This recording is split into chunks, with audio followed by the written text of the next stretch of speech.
राम राम। नमस्ते।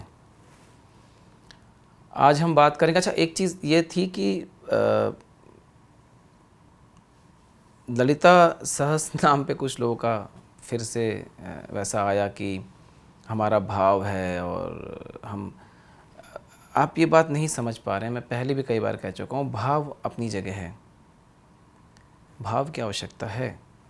पर अगर अग्नि आपके सामने जल रही है और आप बोलें कि मेरा अग्नि के प्रति भाव है और मैं उंगली डालूँगा तो कुछ होगा नहीं, क्या ऐसा हो सकता है? अग्नि का काम है जलाना। आप भाव रखेंगे तो आपको भाव के अनुसार जो आपकी ग्रोथ होगी वो होगी। पर अगर आप उंगली डालेंगे तो आप जलेंगे, क्योंकि उसके नियम हैं कि आप उंगली ऐसे नहीं डाल सकते उसमें। तो भाव अपनी जगह है, नियम अपनी जगह है। पूर्ण लाभ आपको भाव और नियम ये दोनों के साथ ही मिलता है। इनमें से कोई भी एक अगर आप हटा देंगे तो आपको पूर्ण लाभ नहीं मिलेगा, या हो सकता है कि आप उस चीज़ का पूर्ण आनंद न ले पाएँ। किसी कारण से ही तो बनाई गई है ना चीज़ें। हमारे जो ऋषि मुनि हुए वो ऐसे तो नहीं, तो वो लिखते ही नहीं कुछ, बोलते भाई भाव से ही कर लो। फिर वो बताते ही नहीं, ना ही वो ऐसे दीक्षा देते कि भैया सबके लिए चलो भाव से ही कर लो। जब चीज़ों पे फ़िल्टर डाला गया है, जब चीज़ों को बांध के रखा गया है और उसको किसी सर्टेन कंडीशन में, किसी एक ऐसे क्षण में खोला जाता है या दिया जाता है या बताया जाता है, तो इसका अर्थ क्या हुआ? इसका अर्थ यही हुआ ना कि वो जो वस्तुएं हैं वो कहीं ना कहीं बहुत परिष्कृत हैं। और अगर आप परिष्कृत नहीं हैं तो फिर आप उन चीज़ों को धारण नहीं कर पाएंगे। तो पहले आपको परिष्कृत होना पड़ेगा और फिर आप उन चीज़ों को धारण कर सकते हैं। भाव अपनी जगह है, मैं फिर से कह रहा हूँ, भाव को मना नहीं किया जा रहा है, पर आप नियम को भी नहीं नकार सकते, है ना। ललिता सहस्त्र नाम पर मैंने पहले भी बहुत सारे वीडियोस दिए हैं, ये आप देख सकते हैं। इस पर बताया है, अगले एक पार्ट में भी बताया है, अभी रिसेंटली भी मैंने आपको बताया है। पर बहुत बार मुझे ऐसा लगता है कि आप मानने को ही तैयार नहीं हैं कि ऐसा हो सकता है। आप मेरी बात समझ रहे हैं? अप्रिय बातें आपके नुकसान के लिए नहीं हैं, अप्रिय बातें आपके लाभ के लिए भी हो सकती हैं। चलिए आज हम अपने एपिसोड को शुरू करते हैं। इस एपिसोड में मैं 2-3 मुख्य बातें बताऊंगा, जैसे कि बहुत सारे ऐसे मेरे मित्र हैं या जिनसे मेरी बात हुई है जो बहुत दिनों तक या तो शिव की पूजा करते थे, या विष्णु जी की पूजा करते थे, कृष्ण की पूजा करते थे, कृष्ण की भक्ति करते थे, और ऐसा लंबा समय तक करने के बाद वो अपने आप देवी की तरफ आकृष्ट हो गए हैं। ऐसा लंबा समय तक वो करने के बाद अपने आप देवी की ओर मुड़ गए हैं, या ऐसा कह लीजिए उनके इष्ट ने ही उन्हें देवी के पास ले जाके खड़ा कर दिया है। इसका अर्थ ये नहीं है कि जो इष्ट उनके थे या जिनकी वो पूजा कर रहे थे वो कोई हायरार्की में नीचे हैं, ऐसा नहीं है। जो हमारे जगत गुरु आदि शंकराचार्य जी थे वो भी पूरे जीवन शिव शिव करते रहे और अंत में शक्ति की तरफ वो पूरा जीवन उन्होंने शक्ति को ही दिया। तो आपको ये समझना पड़ेगा कि इसका मतलब हायरार्की नहीं है कि कोई ऊपर है कोई नीचे है। इसका अर्थ यह है कि बिना विद्या समस्तास्तव देवी भेदा, जितने भी विद्याएं हैं, जितने भी विद्याएं इस दुनिया में, विद्या समस्तास्तव देवी भेदा, वो भेद हैं। त्वं वे प्रसन्ना भुवि मुक्ति हेतु, त्वं वे प्रसन्ना भुवि मुक्ति हेतु, मुक्ति के लिए आप उन्हीं को बोलेंगे। मुक्ति के लिए आप और किसी के पास नहीं जा सकते। अगर आप मुक्ति के लिए जाना चाहते हैं तो वो जो भी इष्ट है वो आपको देवी के पास ही लेकर आएंगे, क्योंकि जिन्होंने इस प्रकृति को रचा है, प्रकृति, वही आपको प्रकृति से बाहर निकाल सकती हैं, क्योंकि वो स्वयं प्रकृति है। उस मायाजाल में उन्होंने ही आपको फंसाया है, वही निकाल सकती हैं। और प्रकृति मतलब तीनों अवस्थाएं, सृष्टि स्थिति संहारी, पूरी तीनों अवस्थाएं। खाली स्थिति से काम नहीं चलेगा, खाली सृष्टि से काम नहीं चलेगा, संहार से काम नहीं चलेगा। यही कारण है जो श्रीमद् भगवद गीता है उसमें आप देखेंगे कि कभी भी किसी इष्ट का नाम खुल के नहीं लिया गया है।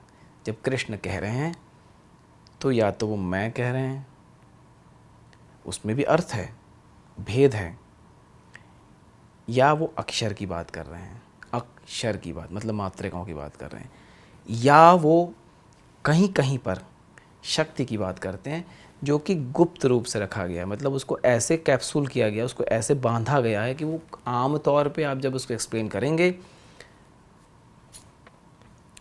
आप उसको ऐसे ही नज़रअंदाज कर देंगे, ओवरलुक कर देंगे, छोड़ देंगे उसे।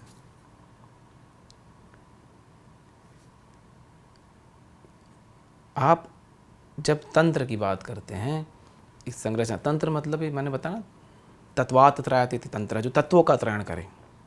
तत्व कितने तत्व हैं? 36 तत्व हैं। तो तत्व मतलब प्रकृति। 36 तत्वों से प्रकृति बनी है। उनका विस्तार आप अनुभव करते हैं, उस विस्तार को समेटने की प्रक्रिया साधना है।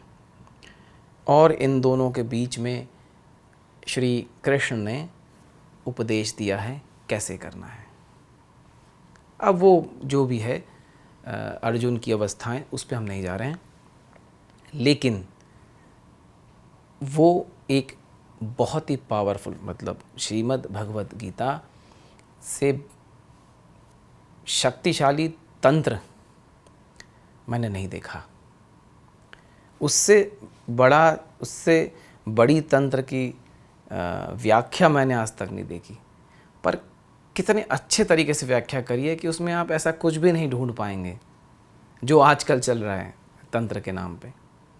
अक्षरम ब्रह्म परमम, मैंने एक वीडियो में बताया हुआ है, अक्षरम ब्रह्म परमम स्वाध्याय। ये जो अक्षरम ब्रह्म, जो अक्षर ही है जो पर ब्रह्म है, कितना सिंपल है। अब अक्षर की बात करेंगे, मात्रिकाओं की बात आ जाएगी। मात्रिकाओं की बात करेंगे तो अक्षर, अक्षर जो क्षय नहीं होता वो अक्षर है। अब कैसे क्षय नहीं होगा? तो प्रकृति के कितने स्तर हो जाएंगे, उसमें कौन कौन से अवस्थाओं पे आप काम कर सकते हैं, जागृत क्या है, सुषुप्ति क्या है ना, स्वप्न क्या है। तो ये जो इच्छा शक्ति की बात होगी, फिर इच्छा शक्ति में कौन कौन से देवताओं का वास हो जाएगा, कौन से देवियों का वास हो जाएगा, कैसे संध्या काल में आप तिरोधान करेंगे, निग्रह करेंगे, कैसे संध्या काल में आप अनुग्रह करेंगे। इस तरीके से आप, और ये वहाँ भी मेंशन्ड है, भगवत गीता में भी मेंशन्ड है। कभी मुझे अगर ऐसा समय मिला तो मैं कुछ श्लोकों को उठा के आपको विस्तार से बताऊंगा। आप थोड़ी सी मेहनत करिए, किसी ट्रांसलेशन को मत पढ़िए, किसी अनुवाद को मत पढ़िए, आप बस जो संस्कृत में लिखा उसे ही पढ़िए। कुछ मत समझिए, कोई बात नहीं, उसे ही पढ़िए, पढ़ते रहिए, किसी दिन आपको स्वयं समझ में आएगा। संस्कृत आपके अंदर है, बाहर नहीं है।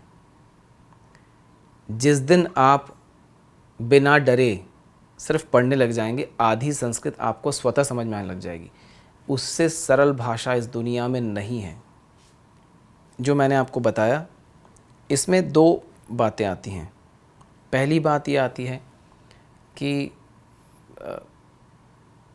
भक्ति के मार्ग वाले क्या गलत हैं, क्योंकि कई लोगों ने मुझसे पूछा कि ऐसे, और नाम लेके पूछा, तो बिल्कुल नहीं है। गलत सही की बात नहीं हो रही, मार्ग की बात हो रही है। आपको दिल्ली जाना है, आप सीधा दिल्ली जाइए। आप यहाँ से ऐसे घूम के दिल्ली जाइए। आप दिल्ली मत जाइए, पूरी पृथ्वी का चक्कर लगा के दिल्ली जाइए। जैसे नदी उतरती है पहाड़ों से समुद्र में जाती है, कुछ सीधी उतर जाती है, कुछ घूम घाम के पूरे दुनिया घूम के पहुंचती है, कोई दिक्कत नहीं इसमें। आपको मार्ग चूज़ करना है, आपको मार्ग सेलेक्ट करना है, आपको मार्ग का चयन करना है। और इस चयन के दौरान आप अगर ये सोचें कि वो गलत है और मैं सही हूँ, या मैं गलत हूँ वो सही है, तो कैसे चलेगा। इस प्रकृति में सब कुछ शक्ति ही है ना। मैंने एक वीडियो में आपको बताया था, सृष्टि कर्त्री ब्रह्म रूपा गोप्त्री गोविंद रूपिणी संहारिणी रुद्र रूपा तिरुधान करीश्वरी सदाशिवानुग्रहदा पंचकृत्य परायणा। जो पंचकृत्य हैं वो यही शक्ति इन पांचों रूपों में लेके करती है। गोविंद के रूप में स्थिति, विष्णु जो हैं गोविंद के रूप में स्थिति, ब्रह्मा के रूप में सृष्टि, है ना, ईश्वर के रूप में तिरोधान या निग्रह, और सदाशिव के रूप में अनुग्रह, रुद्र के रूप में संहार। तो ये जो कृत्य हैं ये शक्ति ही कर रही हैं। अब जब आप गोविंद को पूज रहे हैं तो आप किन को पूज रहे हैं? गोविंद को तो पूज रहे हैं, पर गोविंद को, उस रूप को किसने धारण किया है? शक्ति ने ही तो गोविंद का रूप धारण करके स्थिति करी है, शक्ति ने ही तो ब्रह्मा जी का रूप धारण करके सृष्टि करी है, शक्ति ने ही तो रुद्र का रूप धारण करके संहार किया। तो जब आप रुद्र की पूजा कर रहे हैं या गोविंद की पूजा कर रहे हैं, तो आप शक्ति की ही तो पूजा कर रहे हैं। तो जब आप गोविंद के किसी रूप की पूजा कर रहे हैं, चाहे कृष्ण हो चाहे विष्णु हो, आप बहुत दिनों तक करेंगे तो अंत में जाके आपको शक्ति के पास ही तो वो लेके जाएंगे, तो क्या अल्टीमेटली वो ही तो शक्ति हैं। प्रभु श्री राम ने शिवलिंग की पूजा करी, पर युद्ध के पहले तो वो देवी की पूजा करे बगैर गए नहीं, है ना। तो कहने का अर्थ यह है कि अच्छा ये भी है कि आप ये सोच रहे हैं कि शिव और रुद्र, शिव शून्य है, शिवा उनका विस्तार है, मतलब प्रकृति। शिवा शक्ति जो है, शिवा मतलब शक्ति जो है वही विस्तारित होकर इन पंचकृत्यों में लिप्त होती हैं, और फिर आपके देवता नक्षत्र सब कुछ बनता। अगर आप कभी सौंदर्य लाहिरी पढ़ें तो उसमें ये नक्षत्रों का भी विस्तार दे रखा है, कोडेड है, डिकोड करना पड़ेगा। तो एपिसोड को अब लंबा नहीं करते हैं है ना। इस एपिसोड को तो आप देख ही रहे हैं। जो दूसरे एपिसोड है, जो अगर आप नए हैं मेरे चैनल पे, तो आप एपिसोड 1 से देखिए, कुछ नहीं करिए, स्क्रॉल डाउन कर लीजिए, एकदम नीचे चले जाइए पेज के, और 1 नंबर से देखना शुरू करिए। एक एक करके 1 2 3 4 करते करते देखिए, कोई हड़बड़ी नहीं है, आराम से समय लेके देखिए, पर प्रारंभ से देखिए तो आपको अधिक आनंद आएगा। जो आपको नहीं समझ में आए वो आप मुझे लिखें, मेल आईडी पे लिखें, मेल आईडी दिया हुआ है।